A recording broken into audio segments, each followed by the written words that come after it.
तुम लोग बता दिया करो, साइड के सारे बाल दिखते रहते हैं इधर, तो तुम थोड़ा रिकॉल करा दिया करो। अच्छा इस वीडियो में हम पूरा कवर करेंगे पूरे 12 चैप्टर के 12.1, 12.2, 12.3 सभी के एग्जाम्पल, क्योंकि टोटल 6 एग्जाम्पल हो गया, अलग अलग वीडियो बनाते।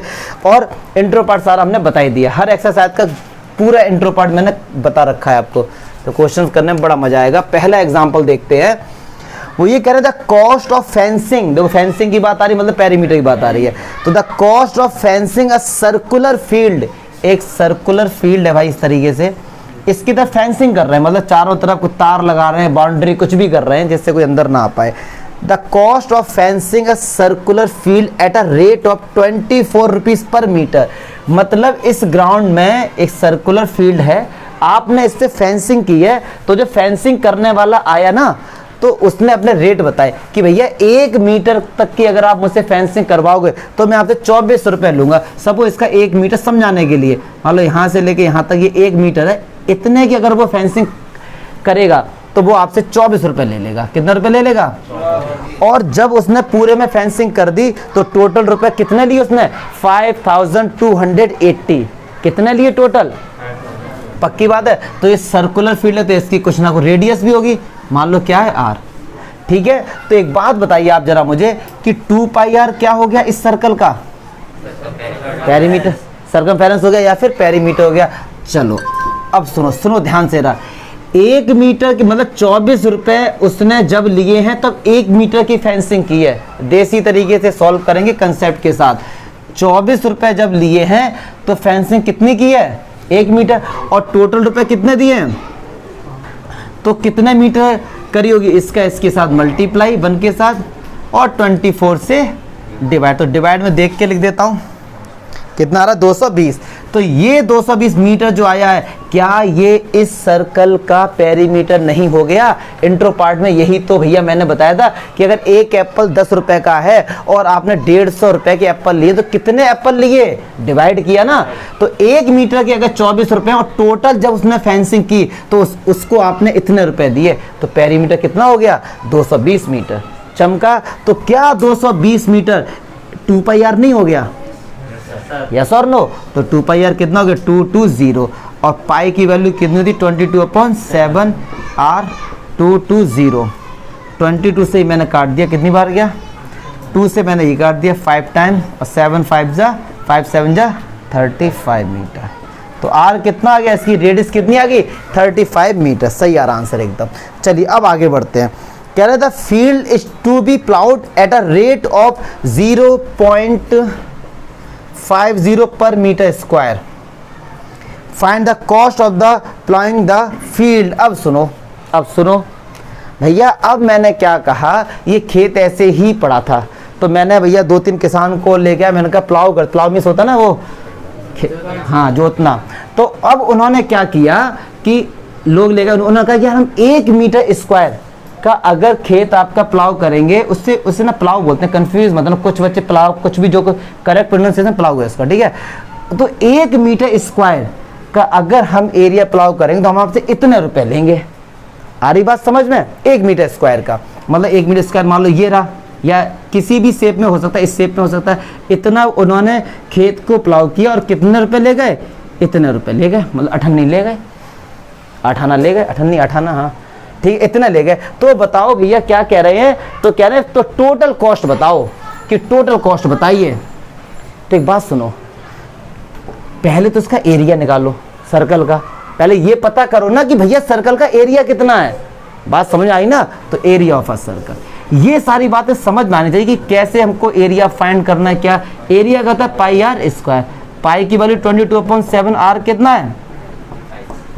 तो 7 पन्ने 35, 22 पंजे 110 इंटू 35, इतना एरिया है, इतना एरिया है उस खेत का। अब सुनो, क्या मैं इसको इस चीज को ऐसे रीड कर सकता हूं कि 1 मीटर स्क्वायर खेत को प्लाव किया तो कितने रुपए लगे? इतने। यस और नो? तो इतने के कितने लगेंगे डियर? तो 110 इंटू 35 क्रॉस मल्टीप्लाई अपॉन 1। तो पॉइंट हटाया, नीचे 2 जीरो बढ़ाए, 50 से गया 2 और 2 से ये गया 55। कर दो मल्टीप्लाई, मैं तो देख के लिखूंगा, क्योंकि कैलकुलेशन मिस्टेक कहीं है नहीं, आंसर एकदम ठीक है। 1925 रुपये, इतने रुपए वो आपको देने पड़ेंगे किसानों को। क्लियर है भाई? कैसा भी क्वेश्चन दिमाग में आ रहा है तो पूछ लेना, कंफ्यूज मत होना, क्योंकि आज सारे एग्जाम्पल हम लोग कवर करेंगे और कुछ भी अलग नहीं। क्लास ना, अगर ये सुनो, अगर ये क्वेश्चन क्लास 9th में होता तो क्या दिक्कत आती है आपको, या क्लास 8th में होता दिक्कत क्या आती? कुछ अभी ना तो सेक्टर का यूज हुआ ना सेगमेंट वाले का, ये तो क्लास 7th का 6th का 8th का क्वेश्चन मान सकते हो इसको, बस बेसिक कंसेप्ट है इसमें। क्लियर है कि इसने पूरे खेत को भैया प्राइस ये थे तो उन्होंने एरिया निकाला, पहले पता करो ना टोटल क्या है। बात समझ आ रही है ना? जैसे मैंने आपसे, देखो इस चीज को ना रियल लाइफ से यूज करो, रियल लाइफ से कनेक्ट करो। जैसे मैंने कहा एक कॉपी है, मैंने आपसे कहा यार मेरा काम कर दो जरा, लिख दो पूरा, तो आपने देखा कि यार एक पेज लिखने में मुझे आधा घंटा लग रहा है, तो मैंने कहा बताओ इस पूरे कॉपी को लिखने में कितना टाइम लगेगा। तो सबसे पहला पेज काउंट करेंगे ना, कितने पेज हैं, यस और नो? तो यार 1 मीटर स्क्वायर पे जब उसने खेत को प्लाउ किया तो इतने रुपए लगे, और पूरा करने के लिए पहले एरिया तो पता करो। बात समझ ना? तो इस चीज को रियल लाइफ से कनेक्ट करो तो अच्छे से समझ आएगा। क्लियर है? Got it? ठीक है, चलिए एग्जाम्पल 2 देखते हैं भैया। ये क्या कह रहे हैं एग्जाम्पल 2 में, देखो find the area of the sector. भैया डायग्राम दिया गया पहले से ही, कह रहे तो हम भी डायग्राम पहले बना लेंगे। ये हमारा सर्कल हो गया, ये सेंटर हो गया, इस तरीके से ओ ए पी बी 30 डिग्री। क्या क्या फाइंड करना है? इसकी रेडियस कितनी? 4 सेंटीमीटर। तो ये कह रहे हैं कि find the area of sector of a circle. देखो इन्होंने सेक्टर वर्ड यूज किया, माइनर मेजर वर्ड यूज, तो आपको दोनों फाइंड करना है। ठीक है, अच्छा, and find the corresponding major sector. और मेजर सेक्टर हम लोग माइनर सेक्टर भी फाइंड कर लेंगे। Sector find the area of the corresponding major sector, सब कुछ फाइंड कर देंगे, सब कुछ फाइंड कर देंगे। चलिए इसमें मेजर माइनर सेक्टर सेगमेंट सब कुछ फाइंड करेंगे। तो चलिए जल्दी से पहले फाइंड करेंगे हम लोग area of a minor sector. तो माइनस सेक्टर का फॉर्मूला होता है theta upon 360 pi r square, और बच्चे तो हो नहीं, माइनस सेक्टर यही तो होगा। इसमें थीटा कितना है? 30 अपॉन 360, पाई की वैल्यू अगर 3.14 बोली है तो भैया 3.14 लेंगे। अच्छा, बहुत से बच्चे सोचते होंगे कि सर जब 22/7 और 3.14 एक ही है तो आंसर क्यों अलग अलग आते हैं? अगर आप यहाँ पे 22/7 लोग तो आंसर अलग आएगा, 3.14 लोग तो आंसर अलग आएगा, फिर सर ऐसा क्यों? तो याद रख लो कि पाई की ये एग्जैक्ट वैल्यू तो होती ही नहीं है। पाई की एग्जैक्ट वैल्यू लिखने बैठोगे तो 10 मिलियन तक रामानुजन ने निकाली थी, वो चलती रहेगी इनफाइनाइट तक, तो कोई इसकी परफेक्ट वैल्यू तो है ही नहीं। ठीक है ना, इसलिए आंसर में थोड़ा बहुत फ्लक्चुएशन होता रहता है। तो चलिए अब ये कैलकुलेशन है यार, केवल 12 4 से कटाइए, 4 3 12, तो 3.14 इंटू 4/3 सेंट, एरिया है तो सेंटीमीटर स्क्वायर होगा। मैंने भैया इतना ही छोड़ दिया, कैलकुलेशन डू योर सेल्फ, हमको लॉजिक पर जाना है, ना कि बेफालतू की चीज़ें करनी। ये तो आ गया माइनस सेक्टर। अब area of major sector, area of major sector दोनों तरीके से बता दूंगा। देखिए अगर मेजर सेक्टर की बात करूं, अगर ये एंगल 30 है तो मेजर सेक्टर में ये 330 होगा, पक्की बात है। तो फॉर्मूला थीटा अपॉन 360, तो थीटा कितना 3 और पाई आर स्क्वायर, बस इतना अंतर होगा केवल, मेजर सेक्टर की बात होगी। या फिर पाई आर स्क्वायर से अगर मैं इसको माइनस कर दूं, क्योंकि पाई आर स्क्वायर जो एरिया हो गया वो तो इस सर्कल के पूरे का हो गया, और इसको माइनस कर दे तो मेजर ही तो आ जाएगा। ठीक है ना डियर, तो पाई आर स्क्वायर से माइनस कर देंगे माइनस सेक्टर वाला, चमका। तो पाई की वैल्यू इन्होंने बोला 3.14 लेनी, आर कितना 4 इंटू 4। अब ये केवल और केवल कैलकुलेशन है, वो उम्मीद बिल्कुल मत करना, क्योंकि मैं बताऊंगा लॉजिक वाली चीज़ें। ठीक है, ये तो आपकी हैं, तो मुझे नहीं लगता यहाँ तक कोई भी डाउट होगा। मज़ा तो अब आएगा जब सेगमेंट का एरिया फाइंड करेंगे। तो चलिए हाँ जी, तो इसे छोड़ दें बीच में? अच्छा कर लिया, तो तुमने कर लिया ना, हम सोचे कुछ डाउट है, क्या तीसरा अच्छा है, तो इसे छोड़ दूं क्या बीच में ही? अब हम लोग फाइंड करेंगे एरिया ऑफ माइनर सेगमेंट। तो चलिए माइनस सेगमेंट का एरिया कैसे फाइंड करेंगे।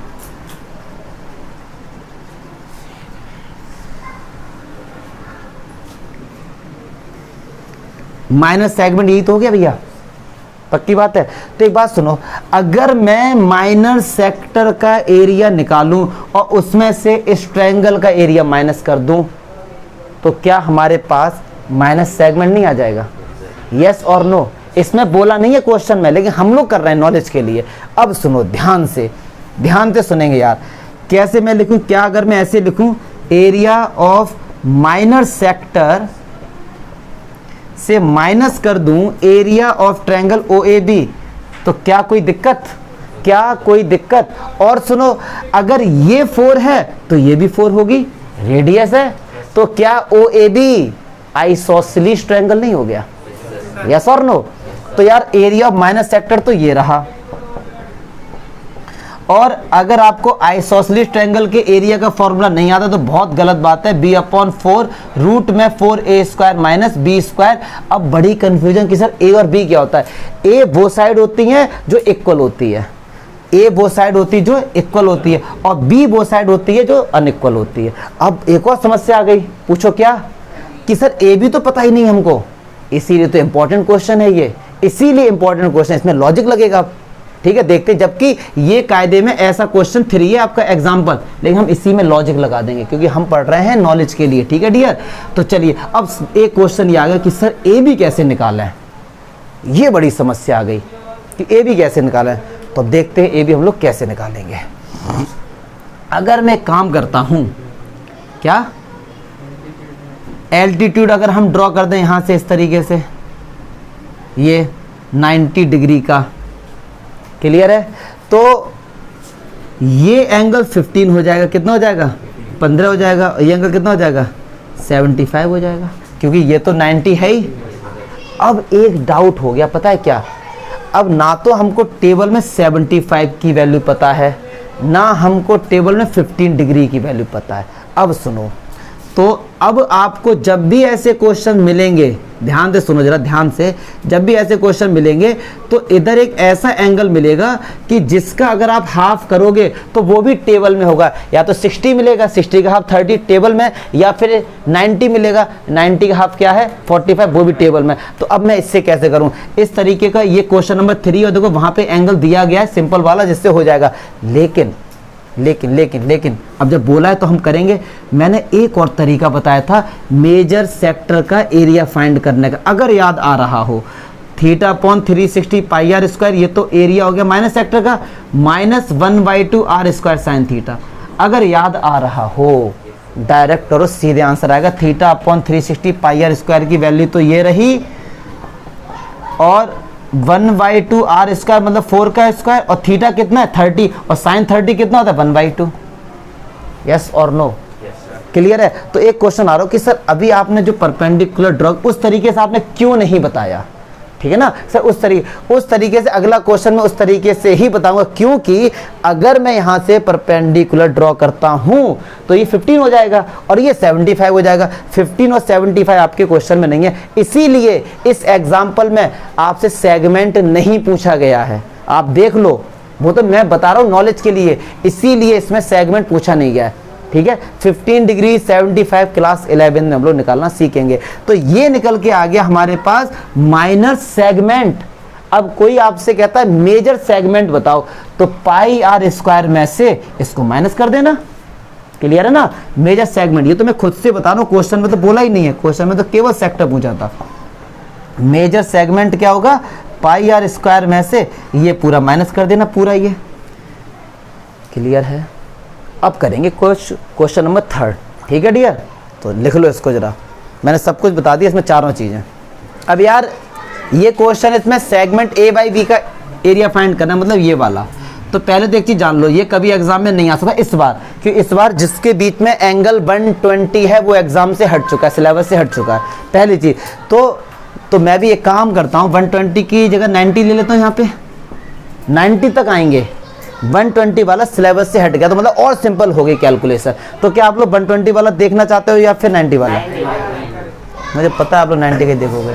चलिए अच्छा, अब सुनो, अच्छा एक चीज और बताओ जरा, कि सेगमेंट में हम लोग सेक्टर का एरिया से हमेशा ट्रायंगल का एरिया माइनस करेंगे, और वो ट्रायंगल हमेशा आइसोसेलेस होगा, स्केलन तो हो ही नहीं सकता, या इक्विलैटरल होगा, क्योंकि अगर ये एंगल 60 है तो ये भी सब 60 हो जाएंगे, अपोजिट साइड इक्वल है।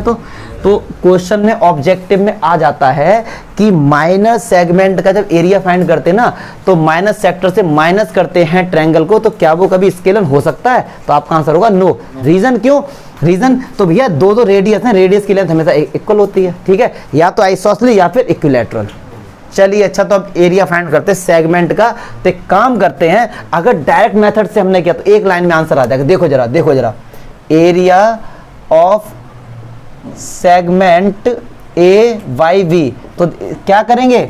Area of sector O A Y B sector हो गया, -1/2 r स्क्वायर साइन थीटा। एक लाइन में आंसर आ जाएगा, जबकि बुक में सॉल्यूशन देखोगे 1.5 पेज में आया है। तो देखो थीटा अपॉन 360, शांत रहो जरा, पाई आर स्क्वायर, आर कितना है 21 इंटू 21, 1 - 2 r स्क्वायर कितना है 21 इंटू 21, थीटा कितना है 90, और साइन 90 कितना होता है 1 को लिखो या फिर मत लिखो, आगे आंसर बस। ये डायरेक्ट फॉर्मूला, और आप ऐसे करके आ सकते हो, बोर्ड में नंबर मिल जाते हैं, मिले हैं, क्योंकि बच्चों के तभी तो 100 में से 100 आए हैं, ठीक है, तो मिलते हैं मार्क्स। अब जो एनसीईआरटी ने मेथड बताया है उसको भी समझ लेते हैं, नॉलेज के लिए तो आना चाहिए हमको वो भी। तो एनसीईआरटी ने ये कहा है कि भैया पहले तो सेक्टर का एरिया निकालो और इस ट्रायंगल का माइनस कर दो। तो सेक्टर का तो क्या है, theta upon 360 pi r square minus area of triangle O A B. मतलब केवल अब ट्रायंगल का एरिया ही तो फाइंड करना है, तो मैं इस ट्रायंगल को उठा के अलग लेके आ जाता हूं, ठीक है, अलग तरीके से आपको। ओ ए बी, ये 21 और ये 21, ये एंगल 90, यही तो है क्वेश्चन। इसी का तो एरिया कायदे में हमको निकालना है, पक्की बात है। अच्छा, ये दोनों साइड इक्वल है, तो ये एंगल पक्की बात है, ये 45 होगा, मुझे नहीं लगता कोई डाउट होगा। अब ये आइसोसेलेस ट्रायंगल है और मैं यहां से परपेंडिकुलर ड्रॉ करता हूं ये। तो आइसोसेलेस ट्रायंगल में मैंने इंट्रो पार्ट में बताया था, अगर परपेंडिकुलर ड्रॉ करते हैं तो इसको 2 इक्वल पार्ट्स में डिवाइड करता है और एंगल का बाइसेक्टर होता है। जिन बच्चों को डाउट है वो इन दोनों ट्रायंगल को कॉन्ग्रुएंट दिखा सकते हैं। क्लियर है? तो ठीक है, तो क्या ये एंगल 45 हो गया, तो ये एंगल 90 हो गया, पक्की बात है। अच्छा, हमारा अल्टीमेट एम क्या है, हम कैसे भी ए बी फाइंड कर लें, हम कैसे भी ए बी फाइंड कर लें बस। चलिए अच्छा, अब ट्रायंगल देखेंगे, फाइंड करना क्या, ए बी फाइंड करना है, तो ट्रायंगल ओबीसी देखते हैं, ठीक है। अब सुनो, ओबीसी के लिए अगर मैं इस एंगल को कंसीडर करूं या इसको करूं, दोनों है तो एक ही, ठीक है। तो चलो मैं इस एंगल को चलो कंसीडर करता हूं। तो इस एंगल के लिए ओसी क्या होगा, परपेंडिकुलर, और इस एंगल के लिए 21 क्या होगा, हाइपोटेन्यूज, पक्की बात है ना। तो चलिए मैं कहता हूं पी और एच किस में होते हैं, साइन में होते हैं। तो sine 45 equals to P upon H, O C upon H कितना 21। तो साइन 45 की वैल्यू 1/√2, ओ सी अपॉन 21। तो ओ सी कितनी निकल के आएगी 21/√2, √2 का ऊपर नीचे मल्टीप्लाई कर दो, तो 21√2/2 सेंटीमीटर। हमारे पास क्या ओ सी 21√2/2 आ गई, और जो भैया ओ सी होगी वही तो ये होगी, क्यों 45 है, ठीक है। तो BC भी हमारे पास कितनी हो गई 21√2/2, और जो BC है वही AC होगी, क्योंकि ये मिड पॉइंट होता है इसका, तो 21√2/2। क्लियर है? अच्छा, अब इस ट्रायंगल का मुझे एरिया फाइंड करना, और मैंने यहाँ से परपेंडिकुलर ड्रॉ ही तो किया था, तो क्या इसका एरिया 1/2 बेस इंटू हाइट नहीं हो गया? तो यार अब मैं इसको लिखता हूँ, इससे 0 से 0, 4 से ये गया, 2 दूनी 4, 2 11, 7 3 जा 21, तो 11 3 33, 21/3। ओ ए बी तो 1/2 बेस कितना AB, तो भाई इनको ऐड करो ना, इनको ऐड करो, 21√2 और 21√2 ऐड होंगे तो भैया कितना हो जाएगा 40 है, ये ऐड नहीं होंगे, बेवकूफ हो गया ये, तो 42√2/2, यही तो होगा ये। क्लियर है ना? ऐड भी करना नहीं आता क्या, मुंडी ला रहे हो। ये बेस हो गया, और परपेंडिकुलर कितना है 21√2/2। तो बस ये आंसर आ क्या दें, इस 2 से ये 2 कट गया, इस 2 से ये, तो बस 33। हाँ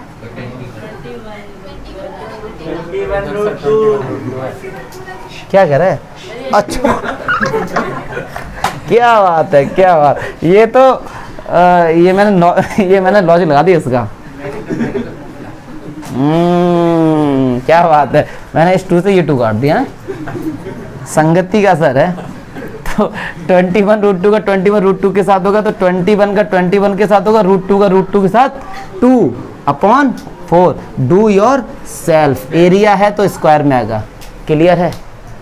ट्रायंगल का एरिया निकालने का लॉजिक बस ये था, और अदरवाइज इतना झमेला नहीं करना, तो आंसर तो हमारा यहीं पे आ गया था। घर पे आके कैलकुलेशन करना, इसको निकालना और इसको निकालना, एक ही आंसर आएगा।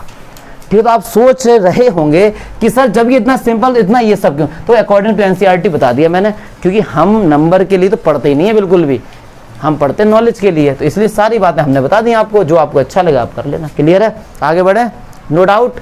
ट्रायंगल का एरिया कैसे फाइंड किया, क्लियर है, पक्की बात है। अगर यहाँ 120 होता भी, सपोज मैंने 120 वाला हटा दिया, अगर होता भी तो कोई टेंशन नहीं होती, यहाँ से परपेंडिकुलर ड्रॉ करते, ये 60 हो जाता और ये 30 हो जाता, ठीक है ना, लगा देते, फिर वो sin tan जो भी कुछ करना। क्लियर है।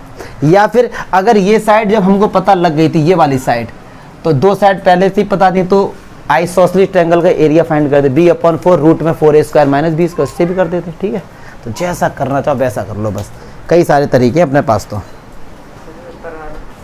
चलिए एग्जाम्पल 4 देखते हैं।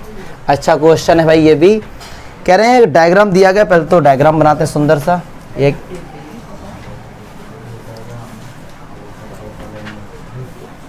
ठीक है, इस तरीके से है ये। बात नहीं करो यार, बात करते फिर मजा नहीं आता है।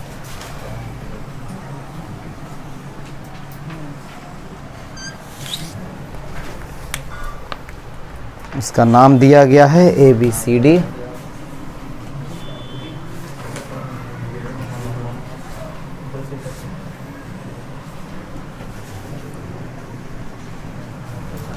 चलो चल जाएगा ये। अब देखो ध्यान से एक चीज, क्या ये कह रहे हैं कि 2 circular flower beds have been sown on 2 side of a square, मतलब ये सर्कुलर है तो इनको ये क्या है, फ्लावर बेड्स चाहिए। एक ये है और एक ये दूसरा, ठीक है। और ये एक स्क्वायर है ऐसा बोला गया, तो ये भी साइड 56 होगी, ये भी साइड 56 होगी और ये भी साइड 56 होगी। तो क्या फाइंड करना, कह रहे हैं find the sum of the area of the lawn. ये लॉन है जो सर्कुलर, जो स्क्वायर शेप में है, ABCD, ठीक है, इसका एरिया और फ्लावर बेड्स का, मतलब पूरी शेप का एरिया फाइंड करना है बस।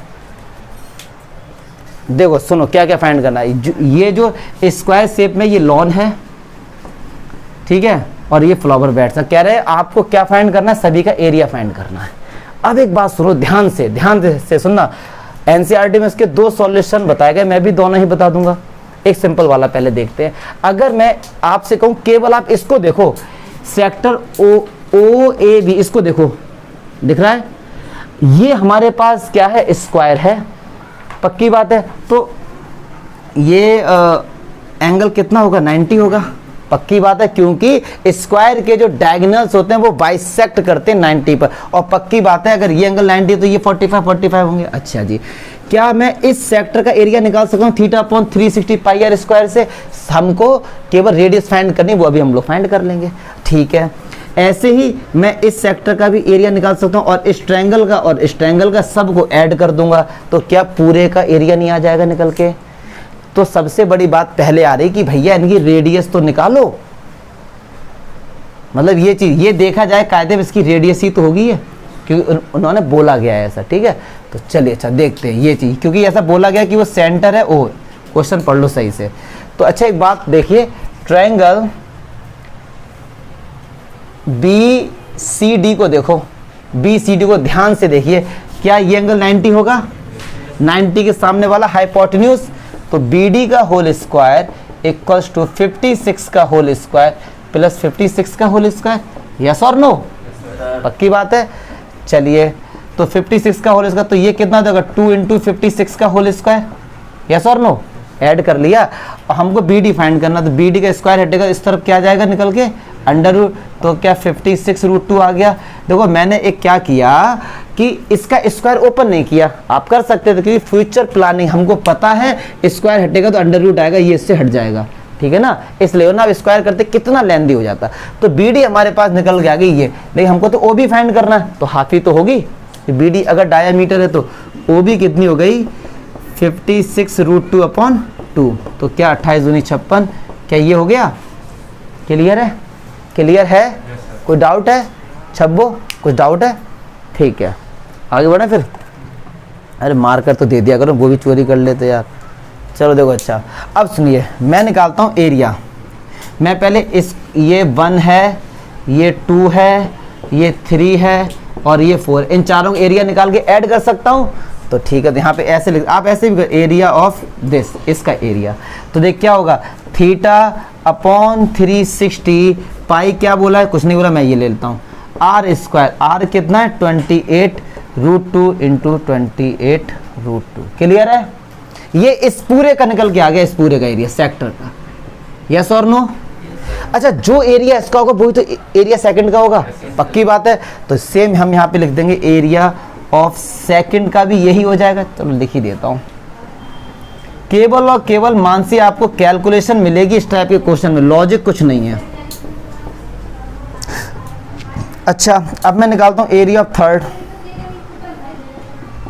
थर्ड यही तो है, पक्की बात है। अच्छा ये कितना होगा, ये 90 होगा, पक्की बात है ना, ये 90 होगा ना। अब इसका एरिया कैसे निकालेंगे, हमको ये पता है ये कितना है 28√2, 28 है 20, हाँ 28√2, और ये कितना है 28√2।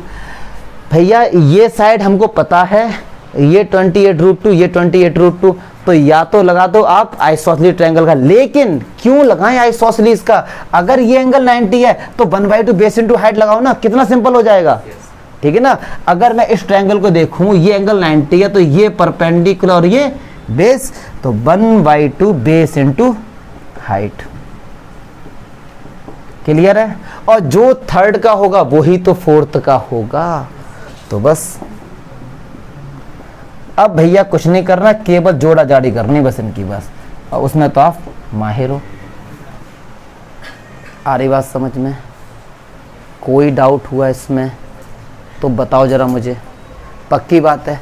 अब दूसरा तरीका जो एक और ऐड करना है, केवल मैं तो करूंगा दूसरा तरीका। देखो क्या मैं ऐसा करता हूं, मैं फ्लावर बेड्स के अलग एरिया निकाल लेता हूं, उसका अलग। तो देखिए अगर मैं केवल इसका निकालता हूं, इस वाले का, तो मैं कैसे निकालूंगा, क्या ये सेगमेंट नहीं है फिर एक, तो एरिया ऑफ माइनर सेक्टर, चमका नहीं चमका, उसमें से इस ट्रायंगल का एरिया माइनस कर दूंगा, यस और नो, तो इस फ्लावर बेड्स का एरिया निकल के आ जाएगा। जो ये एरिया होगा वही तो ये वाला एरिया होगा, क्लियर है। और ये तो स्क्वायर का एरिया तो पता ही होगा 56 इंटू 56, तीनों ऐड कर देना, चमका चमका, क्लियर है, ठीक है ना।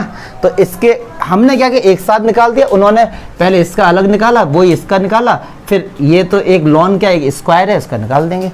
मतलब समझो, मीनिंग समझो केवल, ठीक है। कर लो, लिख लो, जो भी करना है करो। तो भैया ये ठीक है, कह रहे हैं कि स्क्वायर है ये, और स्क्वायर की ये साइड कितनी है 14 सेंटीमीटर। कलर्ड एरिया फाइंड करना है, जो इसके पिंपल्स हैं ये थोड़े आपको इसका एरिया फाइंड करना है। चलिए देखिए एक काम करते हैं, अगर मैं कलर्ड एरिया फाइंड करूंगा, इस पूरे स्क्वायर का एरिया माइनस चारों सर्कल का एरिया, क्लियर है, पक्की बात है ना। तो चलिए सॉल्व कैसे करेंगे देखते हैं। ये सर्कल 1 है, ये 2 है, ये 3 है और ये 4 है। अच्छा सभी का एरिया इक्वल होगा, ठीक है, क्योंकि तभी टच कर रहा है, अगर ये छोटे बड़े होते तो टच ही नहीं करते। अब एक बात सुनो, ये सेंटर है तो क्या ये इसका डायामीटर हो गया, पक्की बात है, और ये इस वाले का डायामीटर हो गया। अगर इसकी रेडियस r है, सुनो ध्यान से, ये भी r, ये भी r, ये भी r, क्या 4r 14 के इक्वल है, समझो ना बात को, क्योंकि इसकी रेडियस ये r, ये डायमीटर इसका 2r हो गया, इसका डायमीटर 2r हो गया। अगर मैं इस पूरे को ज्वाइन कर दूं तो क्या वो 14 नहीं होगा, तो 4r किसके इक्वल हो गया 14, तो r कितना हो गया 2 2 जा 4 7/2 मतलब 3.5 रेडियस आगे निकल के इसकी। ठीक है, तो area of a circle pi r square, clear है। ये एक का है, 4 का क्या होगा 4 से मल्टीप्लाई कर देंगे, ये चारों सर्कल का एरिया निकल के आ गया। अब हमसे पूछा शेडेड रीजन, तो स्क्वायर का एरिया क्या होगा 14 × 14 से माइनस कर देंगे, कैलकुलेशन डू योर सेल्फ। इसमें लॉजिक कुछ नहीं था, मैंने डायग्राम बनाने में जितना टाइम लगा उससे कम देर में तो सॉल्व हो गया। ये लॉजिक कुछ था नहीं इसमें, बस यही लॉजिक था कि भैया ये 4r 14 के इक्वल कैसे आए, बस मुझे नहीं लगता इसमें कोई डाउट होगा। ठीक है, ये सर्कल की शेप एक जैसी छोटे बड़े नहीं है, अगर छोटे बड़े होते तो ये टच ही नहीं करते हैं इनसे, क्लियर। हमने जबरदस्ती टच करवाया है, क्लियर है, मुझे नहीं लगता कोई डाउट है। लास्ट एग्जाम्पल सबसे जबरदस्त एग्जाम्पल है जिसका बच्चे बहुत इंतजार करते हैं, एग्जाम्पल 6। चलिए लास्ट एग्जाम्पल, एग्जाम्पल 6 देखते हैं। कह रहे हैं find the area of the shaded region where ABCD is the square of a side 10 centimetre. इसकी साइड कितनी है, ये 10 सेंटीमीटर है, और ये सेमी सर्कल्स हैं इस side of a square as a diameter. और ये देखो एक सेमी सर्कल ये है, ध्यान से देखो जरा, तो ये इसका क्या है डायामीटर, ऐसा क्वेश्चन में बोला गया। ऐसे इस सेमी सर्कल का ये डायामीटर है। तो अच्छा जी, अब सुनो, एक काम ना करें, अगर ये हमारे पास स्क्वायर है तो ये भी साइड 10। मैं ऐसा करता हूं, अगर मैं इस स्क्वायर का एरिया फाइंड करके और जो भी वाइट आपको दिख रहा है इसको माइनस कर दें तो कलर डी तो बचेगा। बात को समझो ना। तो मान लो ये एक फर्स्ट एरिया है, ये सेकंड, जो भी वाइट दिख रहा है हमको ये थर्ड और ये फोर्थ। अब देखो मैं इसको फील कराऊंगा कैसे, मैं फर्स्ट और थर्ड सेकंड का एरिया कैसे फाइंड करूँ, जल्दी से देखेंगे, इधर रफली बना के बताऊंगा। अगर ये है, अगर मैं इस सेमी सर्कल का एरिया निकाल सकता हूं, इस सेमी सर्कल का एरिया निकाल सकता हूं, पक्की बात है, और उसमें से इस स्क्वायर का जो एरिया है उसमें से इन दो को माइनस कर दूं तो क्या ये एरिया निकल के आ जाएगा, मतलब थर्ड और फोर्थ निकल के आ जाएगा। यस, और जो थर्ड और फोर्थ होगा वो ही ये होंगे। ठीक है ना, ये बात समझ आई है या फिर नहीं आई, पक्की बात है, क्योंकि ऐसे हौच पौच हो रहा था इसमें। एक सेमी सर्कल ये है, एक सेमी सर्कल ये, इनका जो एरिया होगा उस स्क्वायर में से अगर मैं माइनस कर दूं तो यही तो एरिया बचेगा, क्लियर है ना। तो देखिए area of third and fourth part, तो सुनो जरा क्या होगा, area of a square minus area of 2 semi circle, और 2 सेमी सर्कल मिलके हमेशा क्या बन जाते हैं, सर्कल बन जाते हैं। तो ये कितना हो गया 10 × 10, ये एक सर्कल हो गया ना, तो इसका एरिया क्या पाई, और पाई कितना बोला गया, देखो जरा कितना बोला गया 22/7 है, तो पाई आर स्क्वायर। अब सुनो, ये कह रहे थे ये सेमी सर्कल का डायामीटर है, तो आर कितनी हो गई 5 हो गई, तो 5 × 5, तो ये कितना हो गया हमारे पास 100 माइनस 3.14 × 25, पॉइंट हटाया नीचे 0 बढ़ाया, 25 चौक 100, इसे काटो 4 से कटेगा, 2 2 जा 4, 2 1 जा 2 और 2 5 जा 2 7, यही तो हो गया। फिर इससे काटो आप 2 से, यार कितनी बात आएगा, 2 7 जा और 2 8 जा, यही तो आ गया। तो इससे इसको माइनस करेंगे तो 21.5 आ गया सेंटीमीटर स्क्वायर, किसका, थर्ड एंड फोर्थ का। और भैया यही तो फर्स्ट और सेकंड का होगा, पक्की बात है ना। सिमिलरली फर्स्ट और सेकंड का भी क्या होगा 21.5 सेंटीमीटर स्क्वायर, पक्की बात है। तो हमको निकालना है कलर्ड एरिया, तो कलर्ड एरिया जो हमारा होगा 10 × 10, तो ये किसका हो गया, स्क्वायर का एरिया, और इन दोनों को ऐड करके माइनस कर दें तो क्या नहीं आ जाएगा, 21.5 से 21.5 ऐड करो 43, और 100 में से 43 का कितना बचा, देखना आंसर यही आ रहा है 57 सेंटीमीटर स्क्वायर, क्लियर है। मुझे नहीं लगता कि इसमें कोई डाउट होगा, पक्की बात है। एक काम और कर सकते थे, यहाँ से एक लाइन ड्रॉ करो इस तरीके से, इस तरीके से हमने ये लाइन ड्रॉ कर दी, क्लियर है। तो देखो अपने अपने तरीके हैं कैसे भी। अब ये हमारे पास बन गया एक रेक्टेंगल, और पक्की बात है ये 5 होगा, ये 5 ही होगा, पक्की बात है ना। रेक्टेंगल का एरिया हम लोग निकाल सकते, उसमें से ये वाला एरिया इस एरिया को माइनस कर दें तो ये 2 का एरिया निकल के आ जाएगा। तरीके अपने अपने, ये सिंपल है, थोड़ा सा एरिया हम लोग लेट कर लेते हैं इसमें। क्लियर है? कई सारे मेथड्स हैं इसके, कई सारे मेथड्स हैं।